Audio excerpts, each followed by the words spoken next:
Halo teman-teman mahasiswa STI Surakarta, ketemu lagi dengan saya Akbar yang akan melanjutkan materi kemarin tentang competitive market analysis. Di pertemuan sebelumnya atau di podcast sebelumnya kita sudah membahas tentang bisnis model canvas. Apa saja yang ada dalam bisnis model canvas, kemudian apa kegunaan bisnis model canvas, apakah itu bisa digunakan untuk menganalisa kompetitor dan apakah itu juga bisa digunakan untuk melakukan analisa dari perusahaan sendiri. Baik, langsung saja kita lanjut kepada tools yang ada dalam bisnis model canvas.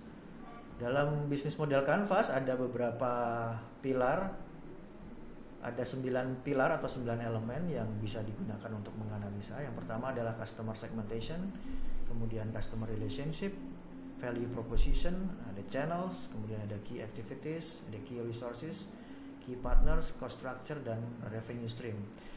Cuma dalam mata kuliah ini kita akan fokus untuk beberapa elemen saja atau beberapa pilar saja, yaitu customer segment, value proposition, key activities, channels, dan customer relationship. Untuk yang pertama kita akan masuk pada customer segmentation. Apa yang dimaksud dengan customer segmentation? Customer segmentation adalah pembagian basis konsumen menjadi kelompok dengan kesamaan tertentu, seperti usia, jenis kelamin, ketertarikan, dan kebiasaan belanja.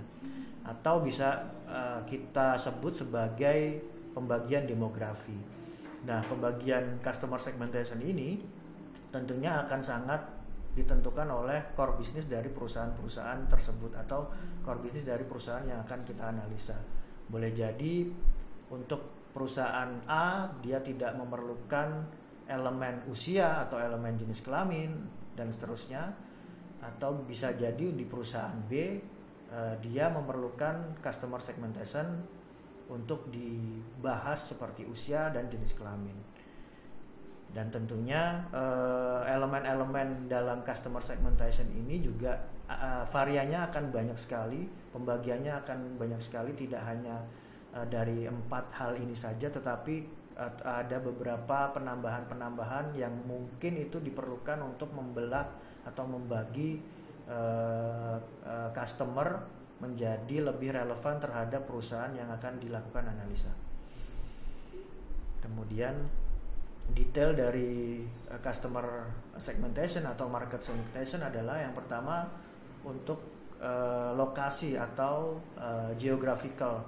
Untuk perusahaan-perusahaan multinasional, pembagian tersebut bisa dilakukan secara kontinen atau benua. Kemudian untuk perusahaan regional itu bisa dilakukan pembahasan tentang country region. Kemudian perusahaan nasional melakukan analisa market secara kota atau city, kemudian kepadatan penduduk, density, kemudian cuaca untuk produk-produk tertentu, kemudian populasi, dan seterusnya.